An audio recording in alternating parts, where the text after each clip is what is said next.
마태복음 3장 13절에서 17절까지 마태복음 3장 13절에서 17절 말씀 함께 봉독하겠습니다. 시작. 이때에 예수께서 갈릴리로부터 요단강에 이르러 요한에게 세례를 받으려 하시니 요한이 말려 이르되 내가 당신에게서 세례를 받아야 할 터인데 당신이 내게로 오시나이까. 예수께서 대답하여 이르시되 이제 허락하라. 우리가 이와 같이 하여 모든 의를 이루는 것이 합당하니라 하시니 이에 요한이 허락하는지라. 예수께서 세례를 받으시고 곧 물에서 올라오실새 하늘이 열리고 하나님의 성령이 비둘기같이 내려 자기 위에 임하심을 보시더니 하늘로부터 소리가 있어 말씀하시되 이는 내 사랑하는 아들이요 내 기뻐하는 자라 하시니라. 아멘.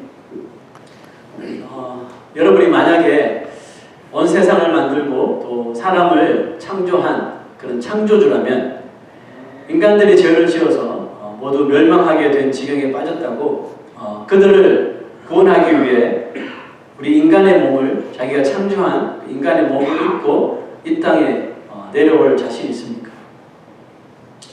비할 바는 아니지만 이렇게 예를 들면 어떨까요? 우리 가운데 사람들에게 밟혀 죽을 것 같은 개미 무리들을 보면서 그 개미에게 그 위험을 좀 알리기 위해서 만약에 내가 개미가 될 수 있다면 우리 가운데 그 개미가 되고 싶은 사람이 있겠습니까? 아무리 생각하고 또 고심해봐도 다른 방향으로 사랑을 주면 주었지 내가 어떻게 아마 그런 대답만이 아마 우리 귓전을 맴돌 것이라고 생각이 됩니다. 하지만 우리가 만약에 100번 양보해서 인간의 몸으로 이 땅에 우리가 인간을 구원하기 위해서 성육신 한다고 하면 성육신 한다고 해도 예수님이 받으셨던 그런 대우를 받으며 이 땅에 내려오고 싶은 사람은 아마 한 명도 없을 것이라고 생각합니다.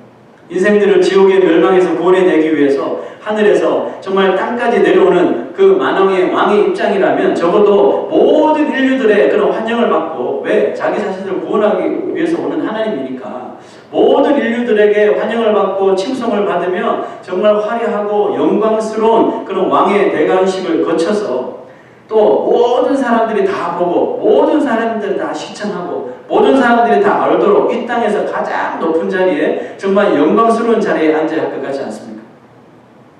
그럼에도 우리 하나님은 떡하니 인간의 족보에 이름을 올리시더니 가장 낮고 천한 곳에 그 인생으로서의 그 첫 페이지를 다 열기 시작하신 거예요. 우리가 저번 주 보았던 예수 그리스도의 족보, 여러분 우리 인간의 입장에서는 메시아 되시는 예수 그리스도의 족보에 이름이 등재된 것만 해도 정말 두말할 필요 없이 가문의 영광이고 너무나도 정말 놀라운 일일지 모르지만 전능하신 그 하나님 입장에서 볼 때에 성육신하신 하나님 입장에서 볼 때에 이 세상의 최고의 명문 가문에 그 이름을 올린들 하나님 앞에 무슨 의미가 있겠습니까? 창조자 하나님은 그렇게 자신이 직접 창조하신 그 미천한 여인의 몸에 잉태되어서 10개월 동안 그 좁디 좁은 그 여자의 자궁 속에서 그 탯줄을 의지한 채 10달을 지나했습니다. 누가요?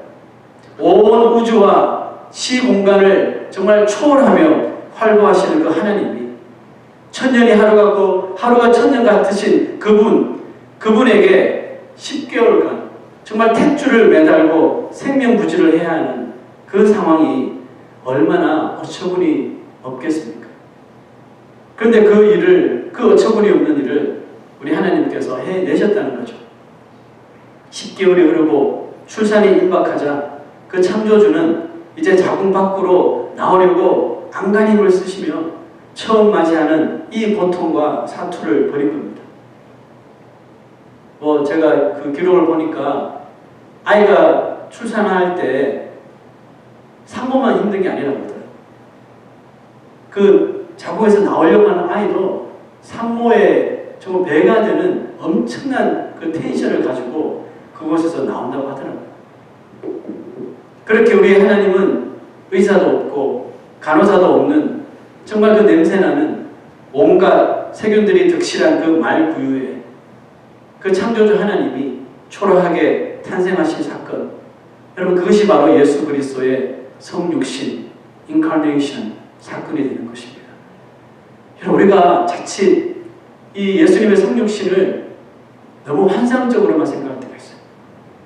환상적이고 아주 로맨틱하고 뭐 거룩하고, 물론 거룩하시죠. 근데 그 성육신 자체는 절대로 그런 로맨스가 있고 로맨틱하고 환상적이고 그런 게 아니거든요. 지금 제가 쭉 설명해 드렸다시피 정말 예수님의 성육신 사건은 이거는 말도 안 되는 사건이에요. 어떻게 보면 있어서는 안 되는 일인 거예요. 그런데 그런 일을 그 하나님께서 친히 해 주셨다는 거죠. 메시아의 탄생을 알리기 위해서 하늘에는 크고 밝은 별이 오랫동안 비추었음에도 불구하고 그 말구유에 메시아의 탄생을 축하러 온 사람은 동방에서 그 신기한 별을 연구하기 위해서 찾아온 3명의 학자들하고 천사들에게 메시아의 탄생을 소식을 들었던 그 목자들이 전부였어요. 그렇게 온 세상을 구원하시기 위해 이 땅에 오신 우리 하나님은 그렇게 초라한 환영을 받으며 이 땅에서 가장 낮은 곳까지 내려오신 것입니다. 그런데 이게 끝이 아니죠. 태어난 지 8일이 되자 유대인 남자라면 누구나 거행해야 되는 그 율례의식을 치르기 위해서 할례를 받기 위해서 이제 성전으로 오시는데요. 여러분 이 할례는 창세기에 하나님께서 아브라함에게 자신이 택한 그 이스라엘 민족에게 구원의 약속으로 행하라고 하신 그 의식이죠. 그 당신이 아브라함에게 명령하셨던 그 할례 의식을 그 하나님이 받기 위해서 태어난 지 8일 만에 성전에 오신 거예요. 참 기가 막힌 노릇이 아니겠습니까? 그런데 그곳에서 한 사람을 통해서 예수 그리스도가 이 땅에 오신 목적, 그 이유를 그 사람을 통해서 설명하는데 좀 마음이 뭉클해지더라고요. 자, 한번 보시죠. 예루살렘에 시몬이라 하는 사람이 있으니 이 사람이 의롭고 경건하여 이스라엘의 위로를 기다리는 자라. 성령이 그 위에 계시더라. 저가 주의 그리스도를 보기 전에 죽지 아니하리라 하는 성령의 지시를 받았더니, 무슨 뜻이에요? 메시아가 오시기 전까지는 이분이 나이가 연세가 많으신데도 죽을 수 없게 이렇게 만드신 거예요. 메시아가 오신 걸 보고 그 예언이 이루어진 것을 보고 그 다음에 죽을 수 있는 거예요. 그 그리스도를 보기 전에 죽지 아니하리라 하는 성령의 지시를 받았더니 성령의 감동으로 성전에 들어가매 마침 부모가 그 예수님의 부모입니다. 율법의 전례대로 행하고자 하여 할례받기 위해서 온 거예요. 그 아기 예수를 데리고 오는지라 시몬이 아기를 안고 하나님을 찬송합니다. 왜? 영안이 열려있었던 분이시라 그 보자마자 그 아기가 메시아인지 아신 거예요. 그리고 이렇게 말합니다. 찬송하여 가로되 주저여 이제는 말씀하신 대로 종을 평안히 놓아주시는도다. 이 시몬이라는 사람이 정말 몇 년 동안 그 메시아를 기다리면서 죽지도 못하고 하늘나라에 가지도 못하고 살았는지 모르겠어요. 근데 그 아기를 보자마자 그렇게 말한 거예요. 이제 이 종을 평안히 놓아주시는도다. 내 눈이 주의 구원을 보았사오니 이제 된다는 뜻이죠. 이제 모든 인류가 이 죄사함을 받게 되었다. 이걸 느낀 거예요. 이는 만민 앞에 예비하신 것이요 이방을 비추는 빛이요 주의 백성 이스라엘의 영광이니이다. 아멘. 그리고 시몬은 마리아에게 그 예수의 구세주의 사역에 대하여 예언을 하는데요. 마치 저는 이 시몬의 이 선포가 그 정말 창조주신 하나님이 그 인간의 몸을 입고 성육신하신 그 아무도 알아주지 않는 그 정말 애처롭고 비참한 그 상황을 시몬이 정말 속 시원하게 이게 선포했다고 저는 믿어요. 자, 그 시몬이 계속 이 마리아에게 그 당신의 아기가 앞으로 해야 할 일에 대해서 예언을 하는데요. 이 아이는 이스라엘 중 많은 사람의 폐하고 흥함을 위하여 비방을 받는 표적되기 위하여 세움을 입었다 그랬습니다. 이 예언은 사람들이 궁극적으로 그리스도에 의하여 오직 그리스도를 통하여서 구원을 얻든지 아니면 멸망을 당할지 결정되어 나누어질 것임을 말하고 있는 것입니다. 여러분 이 세상에 우리 이 피조물들 중에 그 무엇도 그 누구도 궁극적으로는 인간의 이런 흥하고 망하는 살고 죽는 것을 결정지을 권한도 능력도 없다는 것이죠. 오직 우리 인생의 삶과 죽음을 결정하시는 이는 오직 하나님밖에 없고 그 하나님이 바로 지금 시몬이 눈에 보고 있는 그 성육신하신 바로 예수 그리스도이시라는 뜻입니다. 이렇게 성경은 예수 그리스도가 세상 죄를 지시기 위해서 성육신하신 바로 메시아 하나님이심을 그의 탄생을 통해서 증거해주고 있는 것입니다. 평범한 어린 시절을 보내신 예수님이 이제 30살이 되실 무렵에 이제 때가 이른 줄 아시고 공생애를 준비하시기 위해 여러 가지 일들을 멈추시고 이제 작별하는 시간이 찾아왔습니다. 제일 먼저 예수님이 작별해야 될 대상은 바로 30년 동안 함께 살았던 육신의 가족들이겠죠. 신적인 모습을 전혀 나타내지 않고 그냥 일반적인 평범한 사람과 똑같은 모습으로 30년을 아버지 목수였던 아버지 요셉의 일을 배워 나무 두들기는 방법, 못질하는 방법, 나무를 자르는 방법, 의자를 만드는 방법 이런 것을 배우며 30년 동안 살았으니 성년이 되어서도 아버지를 도와서 시장에 그것을 팔기도 하고 어머니 일도 도와드리고 여러 가지 일들을 하면 여러 가정의 아들처럼 그렇게 자랐을 것입니다. 울고 웃으면서 그죠? 30년의 시간을 하루아침에 내려놓는다는 것은 절대로 쉬운 일이 아닐 거예요. 저도 21살에 군대를 갔었는데 잠깐 3년 정도 헤어지는 건데 20년 동안 들었던 정이 얼마나 컸던지 별거 아닌데도 펑펑 울었다니까요. 이제는 떠나면 다시 못 오는 것 같은 그런 이별을 한 적이 있었는데 한 달 만에 휴가 오긴 왔지만 자꾸 휴가 나오니까 이제 그만 좀 나오라고 그러시더라고요. 하여튼 예수님은 30년을 그렇게 같이 살았던 가족들과 단번에 이제 헤어져야 하는 시간이 왔잖아요. 얼마나 어려운 시간일까요? 특별히 어머니 마리아와는 그죠? 참 힘들었을 텐데 예수님은 자신이 이 땅에 오신 목적을 절대로 간과하지 않으셨던 거죠. 때가 되셔서 이제 그 어떤 것도 자신이 이 땅에 오신 그 이유, 그 목적과 동일시될 수 없다는 것을 아셨기 때문에 정말 너무나도 가슴 찢어지는 작별의 시간, 이별의 시간이지만 하나님 아버지께 정말 순종하시기 위해서 눈물을 머금고 육신의 가족들과 그렇게 작별을 하신 겁니다. 아마 우리도 하나님의 뜻을 위해 하나님의 일을 위해서 우리가 살아갈 때 분명히 하나님께서 작별하라고 해야 되는 작별하라고 하시는 그런 무엇들이 분명히 있을 거라고 생각합니다. 이 문제는 우리가 끝부분에 좀 더 다루기를 하고요. 이제 구속의 사역을 위한 공생애를 시작하셔야 하는 예수님이 제일 먼저 찾은 곳이 있어요. 그런데 그곳에는 가보니 이미 많은 사람들이 모여 있었습니다. 아마 그들이 공생애를 시작하는 그 예수 그리스도를 환영하기 위해서 모인 사람들이겠죠. 아니에요. 그런 사람들이 아니고 그 사람들은 아직 그들 마음속에 예수가 누군지도 몰라요. 메시아를 기다리고 있을지는 모르겠지만 그 예수가 그 메시아인지 전혀 알지 못하는 그 상황이었어요. 예수가 바로 옆에 왔는데도 그 사람이 누군지도 몰랐어요. 그러면 그 사람들 그곳에 왜 모였을까요? 그곳에 모인 사람들은 예수님을 보기 위해서가 아니라 바로 그 시대에 정말 대세였던 세례 요한을 보기 위해서 모인 겁니다. 자, 마가복음 1장 5절 볼게요.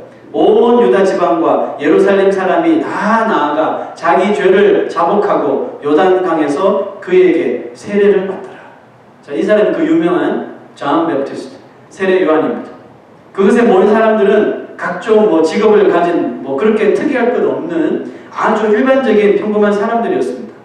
그런데 그들이 세례 요한의 회개하라는 말, 천국이 가까웠느니라 회개하라는 그 말을 듣고 너도 나도 요단 강물로 들어가서 자신들의 죄를 회개하는 그런 세례를 받게 됩니다.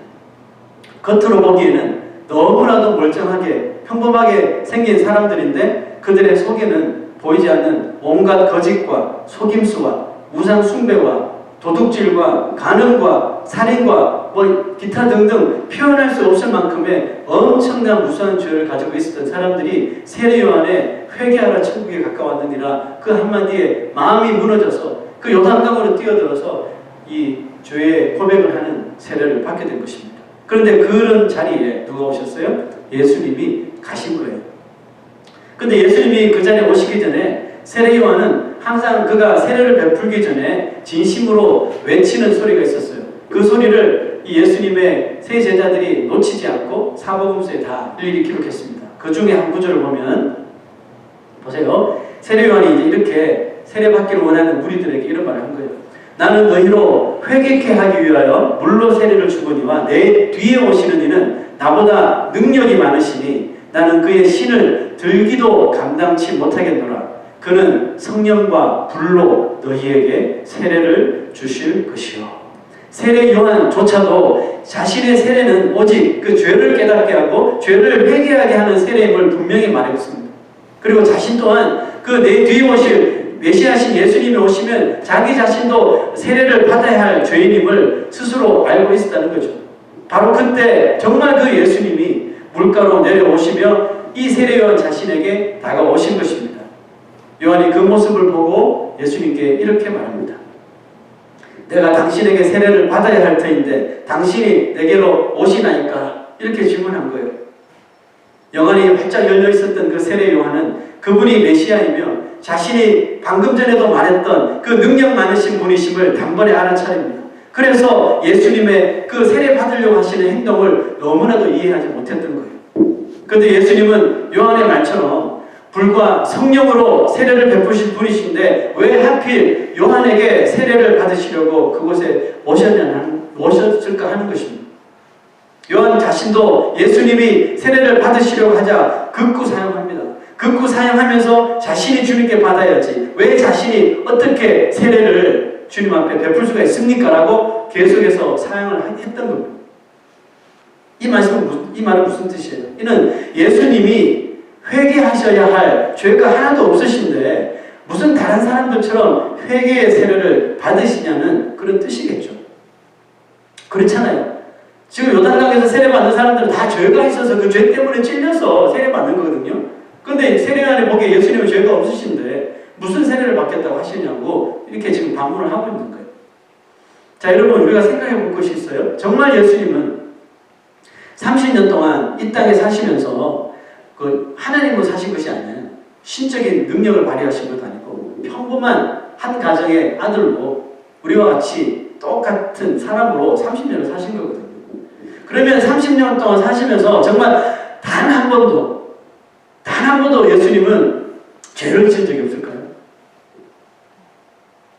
여러분 우리가 신앙생활 하다 보면 사람들에게 이런 질문 받을 때가 있어요.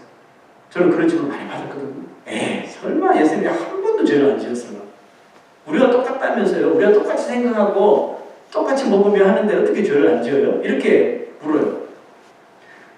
예수님은 정말 죄에 대한 시험도 없고 죄에 대한 유혹도 받지 않고 마귀가 근처에도 오지 못하고 그렇게 그냥 아무에게도 터치받지 않고 그렇게 홀리하게 경건하게 30년을 사셨을까요? 여러분 생각 어때요? 설마 한 번은 지었겠지 이렇게 생각할 수 있겠죠. 자, 이런 질문을 받을 때 서슴지 말고 우리가 이 말씀을 기억하고 담대하게 말씀하셔야 돼요. 자, 히브리서 4장 15절 보세요. 우리에게 있는 대제사장은 예수님입니다. 우리에게 있는 대제사장은 우리 연약함, 그 죄인들의 연약함을 동정하지 못하실 자가 아니요. 왜요? 모든 일에 우리와 한결같이 시험을 받으신 이로되 뭐가 없어요? 죄는 없으시니라. 자, 시험을 똑같이 죄에 대한 시험을 받으셨대. 유혹도 받으시고. 그런데 죄는 없으시대요. 여러분 우리가 죄의 시험을 받을 때가 있잖아요. 죄의 유혹을 받잖아요. 그런데 어떨 때는 우리가 그 시험을 꺾어버리잖아요. 이길 때가 있죠. 매일 집니까? 이길 때가 있잖아요. 그죠? 이길 때도 있단 말이에요. 이길 때는 어때요? 죄를 지어요, 안 지어요? 안 짓죠. 자, 그러므로 이 말씀은 그가 우리와 한결같이 시험을 받으시니시로되 죄가 없다는 사실은 뭐예요? 그 시험을 다 이기셨다는 뜻이겠죠. 네. 자, 그때 계속해서 한번 보면요. 베드로전서에 베드로가 또 이렇게 말합니다. 저는 예수님은 죄를 범치 아니하시고 그렇죠. 죄의 유혹은 있었지만 죄를 범하지 않으셨다는 거예요. 죄를 범치 아니하시고 자, 어떻게 죄를 범하지 않으셨는지 보세요. 그 입에 거짓도 없으시며 우리가 죄를 짓는 수많은 통로 중에 하나가 거짓말하는 거죠. 그죠?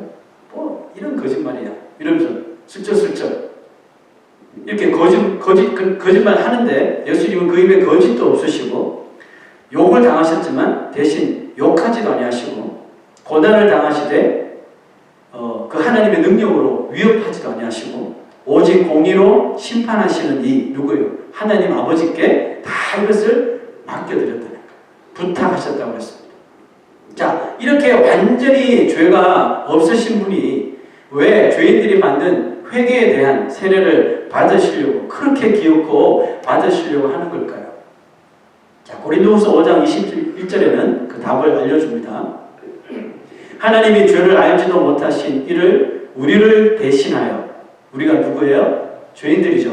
우리를 대신하여 죄를 삼으신 것은, 죄를 삼으셨대요. 이것은 우리로 하여금 그 안에서, 누구요? 예수 그리스도 안에서, in Christ, 하나님의 그 righteousness, 의가 되게 하려 하심이라. 누가 하나님의 의가 돼요? 예수님을 통해서 죄사함 받는 우리가 하나님의 의를 얻게 하여 주신 것이래요. 자, 이제 계속해서 이 사용하는 세례 요한에게 예수님께서 하신 말씀을 보세요.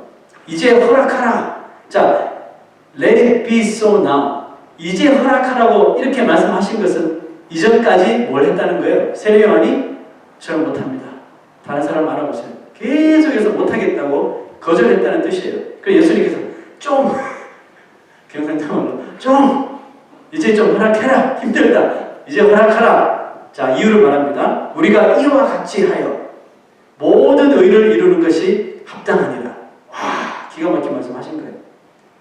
나를 위해서 하는 것이 아니라 너를 위해서 하는 거야. 너를 위해서만 하는 것이 아니라 여기 있는 모든 죄인을 위해서 일을 해야 돼. 이제 좀 허락해 이 말입니다. 우리가 이와 같이 하여 너와 내가 같이 연합해서 이 일을 이룸으로 인해서 인류의 죄들을 살 수 있단 말이야. 이건 거죠.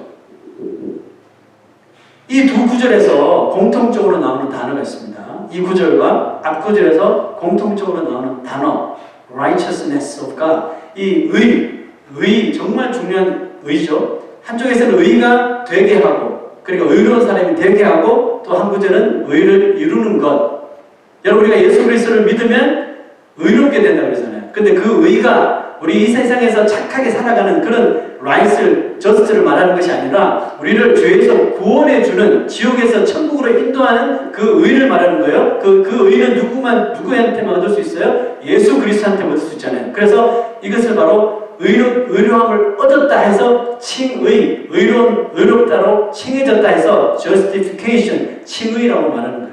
그래서 우리가 예수 그리스도를 믿을 때, 거듭남을 얻었을 때 우리가 칭의된 거예요. 의롭다고 칭해진 것. 근데 이 놀라운 이 구속의 사건을 세례 요한이 예수를 이렇게 세례를 줌으로 시작된다는 그런 말이에요.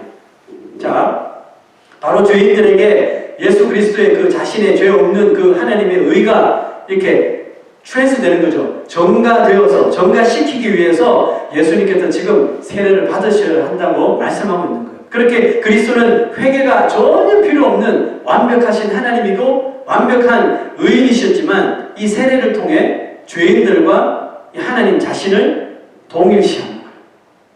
이퀄리티. 이게 예수님께서 이 땅에 성육신하신 목적입니다. 죄인과 자신을 동일시해 주는 거예요. 왜 예수님이 모든 죄인들의 그 대표로 유월절 어린 양이 죽는 것처럼 모든 그 죄인들의 죄를 사하기 위해서 대표해서 죄물을 희생하는 것처럼 예수님이 그렇게 십자가에서 죄인들의 대표로 죽으셔야 했기 때문에 죄는 없지만 죄인의 대표로 서셔야 하기 때문에 그 세례를 받으시게 된 것입니다. 예수님의 속죄함은 그렇게 철저하고 정말 완벽해 했으므로 인생을 구원하시는데 한 가지라도 뭐 소홀하거나 부족함이 없도록 그렇게 순종하고 저 바닥까지 예수님께서 낮아져 주셨다는 것이죠. 자, 여러분 죄인의 입장에서야 이 일이 예수님이 그렇게 하신 일이 너무나도 기쁘고 두 손 들어 정말 환영한 일이지만 이 창조주의 입장에서는 너무 기가 막힐 노릇이잖아요. 자신이 만든 피조물에게 깨끗함을 입는 세례를 받기 위해서 물속에 들어간다는 것이 여러분 그 얼마나 치욕스러운 일입니까? 그 얼마나 모욕스러운 일이에요.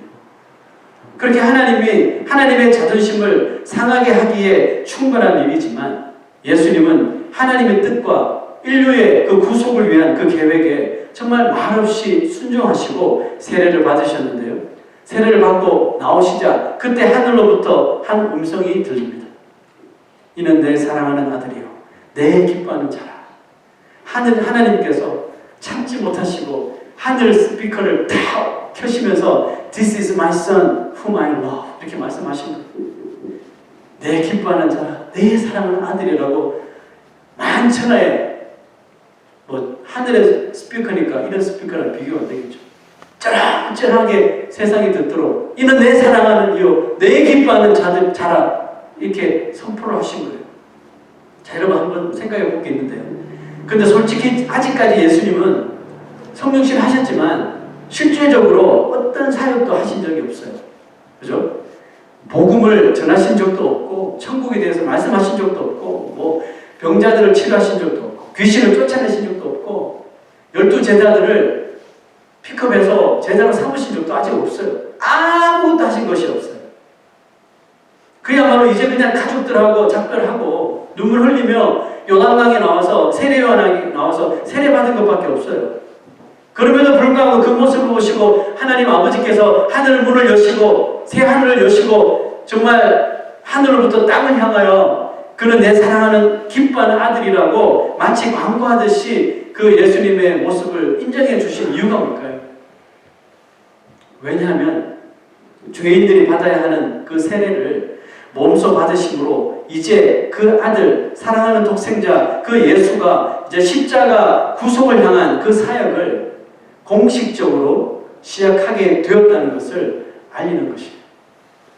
하나님은 예수의 그 철저한 낮아지심의 그 순종을 보시고 그 당신의 기쁨을 주체하지 못하시고 하늘문을 여셔서 세상에 알리신 거예요. 이는 내 사랑하는 아들이라. 내가 기뻐하는 내 자녀라 이렇게 말합니다.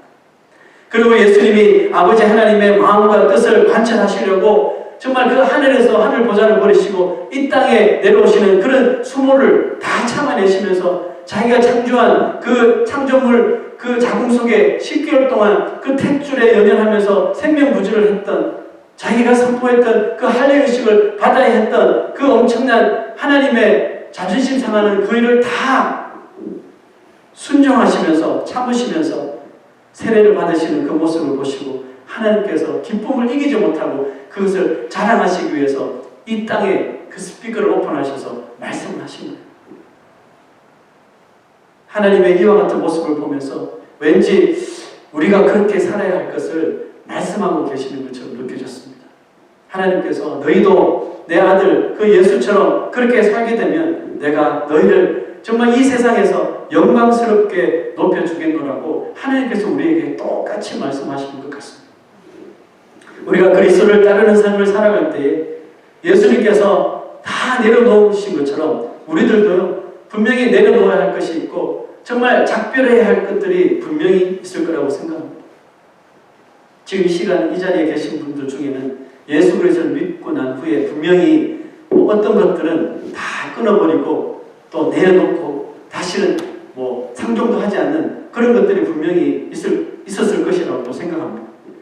예수님은 먼저 하늘의 보좌를 내려놓으셨고 또 이 땅에서 30년간 같이 살았던 가족들과의 그 관계도 내려놓으셨으며 죄인들만이 받아야 하는 그 죄사함의 세례를 죄 없으신 분이 받으시면서 신적인 그 자존심까지 모두 다 내려놓았습니다. 한마디로 정말 바닥 끝까지 하늘로부터 바닥 끝까지 내려와 주신 분이 바로 하나님이시고 그 예수 그리스도의 성육신이 바로 이런 거라는 겁니다. 이 세상에 이와 같은 신이 어디 있으며 이와 같은 사랑을 보여주는 신이 여러분 세상에 어디에 존재하겠습니까?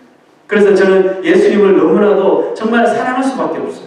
잠시 내 마음에 그 사랑이 식어질 듯 하면서도 또다시 말씀을 읽고 말씀을 보다 보면 그 예수 그리스도의 그 구속의 사랑 때문에 또 그 사랑이 활활활 타오르는 것을 느끼게 됩니다. 그래서 저는 앞으로도 정말 예수님만을 사랑할 건데요. 우리 여러분은 어떻습니까?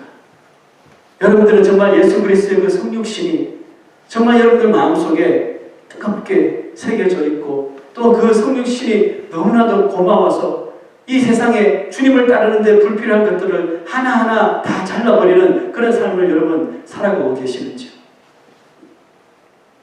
하나님 우리의 삶에서 과연 무엇을 더 내려놓기를 원하시는 걸까요? 저는 그렇게 생각해요. 우리가 이 땅에 태어나서 살면서 빈몸으로 왔지만 하나님의 은혜로 하나씩 하나씩 입혀주시고, 그죠? 하나씩 채워주시고, 숟가락 주시고, 젓가락 주시고, 또 그것을 사용해서 먹을 걸 주시고, 자녀도 주시고, 친구도 주시고, 교회도 주시고, 또 교회 성도들도 주시고, 계속 채워주시는 거예요.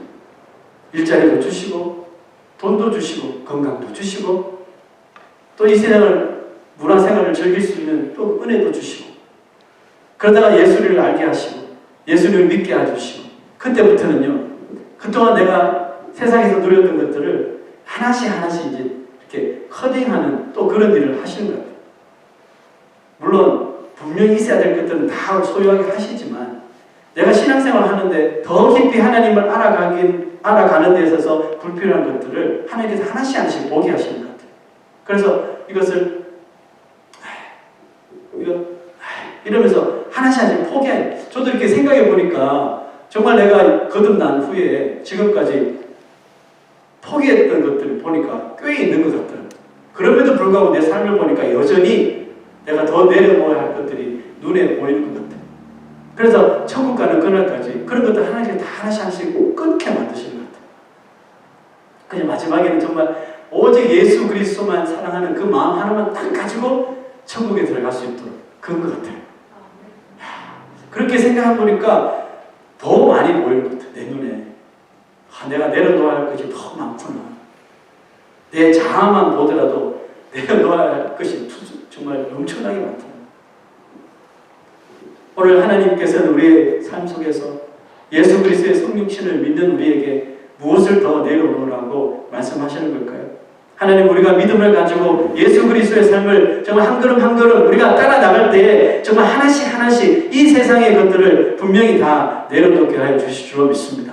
얼마나 내려놓을 수 있느냐에 따라 아마 정말 우리의 그 신앙의 본 모습을 분명히 보게 해주신다고 생각합니다. 세례 요한도 예수님의 말씀에 그렇게 끝까지 사용하고 고집을 부리다가 이제 좀 허락하라 하시는 그 말씀에 그 고집을 끊는 장면이 나와요. 자, 보세요. 이제 허락하라. 우리가 이와 같이 하여 모든 의를 이루는 것이 합당하니라. 이 말씀을 딱 듣자 세례 요한이 정신이 번쩍 든 거예요. 지금 내가 순종해야 되는 것이 하나님의 의를 이루는 것이구나 이해한 거예요. 그리고 요한이 허락하는지라 하고 예수님을 요단강에서 세례를 베푼 거예요. 요한이 정신을 차린 거예요. 이 말씀은 정말 중요한 말인데요. 만약에 세례 요한이 끝까지 예수님께 세례 베푸는 일을 하지 않았다면 저는 절대 못합니다. 목에 칼이 들어와도 정말 못해요. 도망가 버렸다면 예수님은 세례도 못 받고 죄인의 대표도 못 되고 공생애를 하지도 못하는 거예요. 그러니까 이 세례 요한의 고집 부렸던 것이 결국은 죄인들에게 구원을 베푸는 그 일을 하지 못하게 만든 어떻게 보면 불순종의 모습이었다는 거죠. 그런데 예수님께서 이 말씀하신 거예요. 우리가 이와 같이 하여 모든 의를 이루는 것이 합당하다. 그랬더니 세례 요한이 정신을 번쩍 차린 거예요. 그런 뜻이군요. 하고 예수님을 모시고 세례를 준 거예요. 그래서 세례를 딱 베풀자마자 하늘에서 이상한 일이 일어나죠. 보세요. 예수께서 세례를 받으시고 곧 물에서 올라오시세 새 하늘이 쫙 열린 거예요. 와, 진짜 멋있거든요. 그냥 하늘이 아닌데 새 하늘이 열린 거예요. 하나님이 계십니다. 새 하늘이 열린 거예요. 세상에. 열리고 하나님의 성령이 비둘기같이 내려서 예수님 위에 임하시는 것을 세례 요한이 것을 목격한 거예요. 만약에 세례 요한이 그걸 끝까지 허락하지 않고 고집을 내려놓지 못하고 끝까지 붙들고 있었으면 이 모습 없는 거예요. 예수님 공생에 시작도 못하는 거예요. 성육신 다 하셨는데 죄인들을 위해 십자가 지셔야 되는데 이 세례 못 받아서 십자가에 죽어도 대속을 못하는 거예요. 그 엄청난 일인 거예요. 세례 요한이 알고 봤더니 자기가 고집 부렸던 것이 정말 엄청난 일이었던 거예요. 근데 그걸 다 허락하고 보니까 금방 하늘에서 문이 열리고 이는 내 사랑하는 아들이라 그러고 막 성령이 비둘기같이 주님 앞에 내려오고 막 이 엄청난 광경이 벌어진 거죠.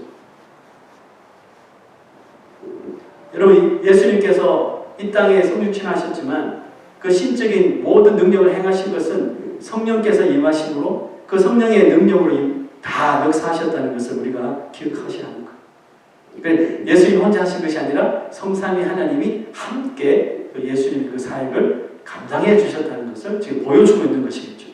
이 광경을 본 세례요한이 훗날 또 이제 자기에게 세례를 받으러 올 무리들에게 이런 간증을 합니다. 나도 그를 알지 못하였으나 예수님을 나를 보내어 물로 세례를 베풀라 하신 그이가 나에게 말씀하시되 성령이 내려서 누구 위에든지 머무는 것을 보거든 그가 곧 성령으로 세례를 베푸는 이인 줄 알라 하셨기에 내가 보고 그가 하나님의 아들이심을 증언하였노라 하는 거예요.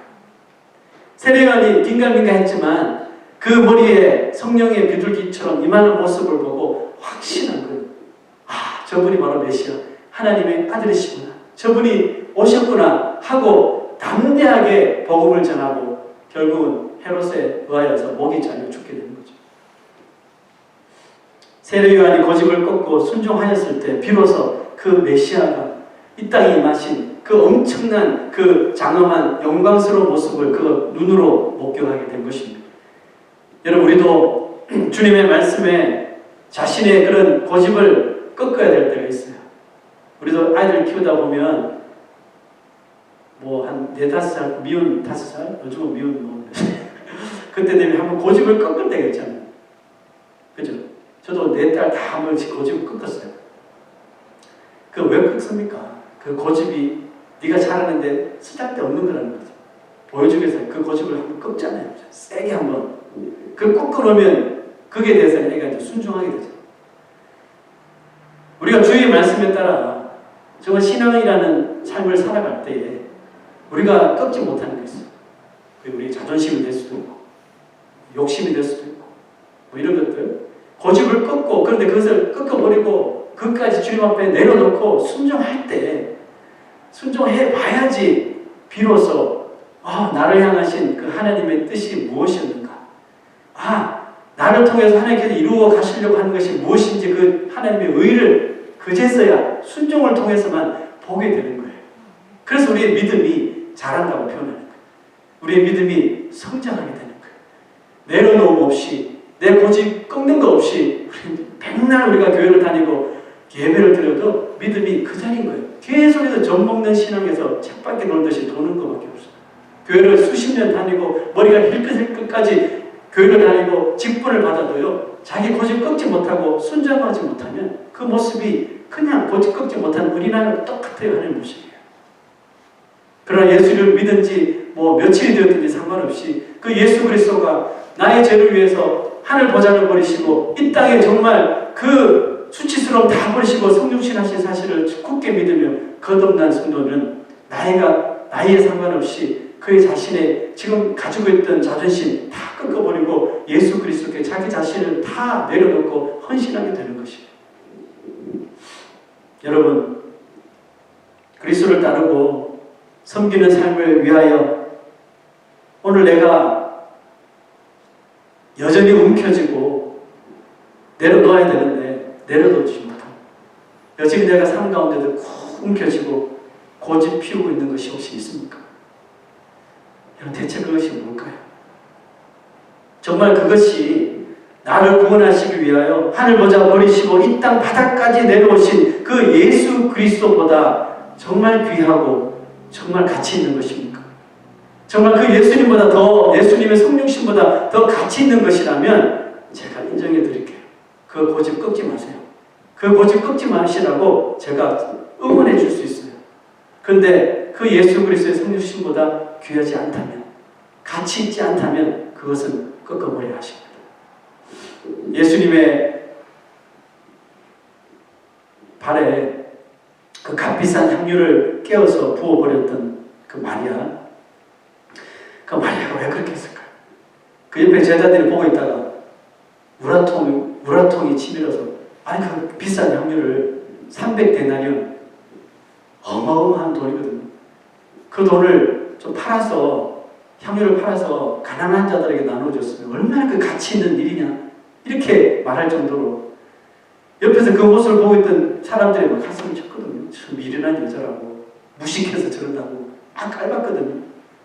근데 그 여자가 그거 몰랐을까요? 여자에게 펄피면 그때는 생명과도 같은 건데 그 값비싼 300데나리온의 그 수만 불 하는 수십만 불 하는 그 향유를 탁 칼에 깨어가지고 그냥 조금 부은 게 아니에요, 여러분.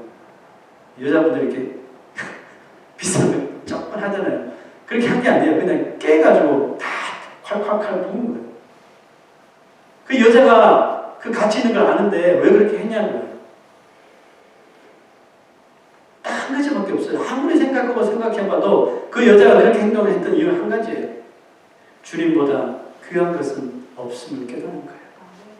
이 향유를 할지라도 이게 도대체 무엇이간데 나에게 생명을 주신 예수님과 비할 수 있을까?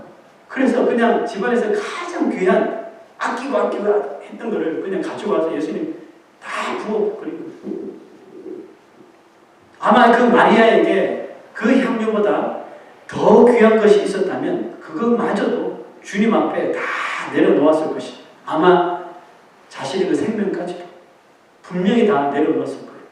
왜냐하면 하나님의 아들이신 메시아가 이 땅 바닥까지 내려오셔서 이 자신 같은 그 천한 여인을 찾아오셔서 그 구원의 은혜를 부어주신 것이 세상 그 어느 귀한 것과 비교할 수 없는 것이었기 때문이었습니다.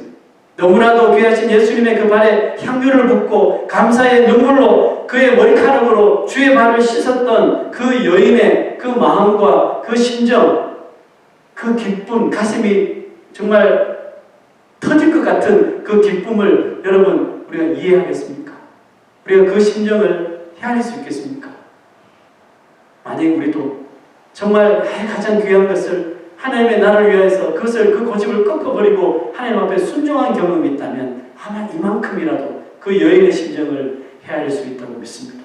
오늘 여러분의 삶에 예수님은 어떤 존재입니까? 오늘 예수님의 그 성육신은 여러분들 삶 속에 정말 무엇을 변화시켰습니까?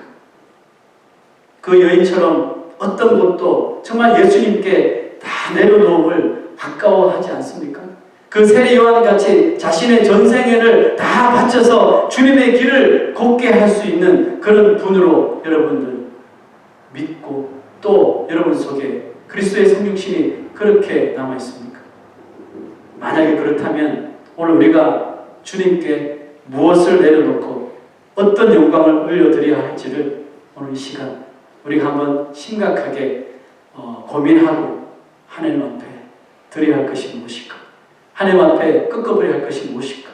내가 포기해야 될 것이 무엇이고 하나님 앞에 내려놓아야 할 것이 무엇인지를 한번 심각하게 고민해 볼 수 있는 이 시간 되시기를 주의 이름으로 축원합니다. 우리 다 같이 한번 일어나셔서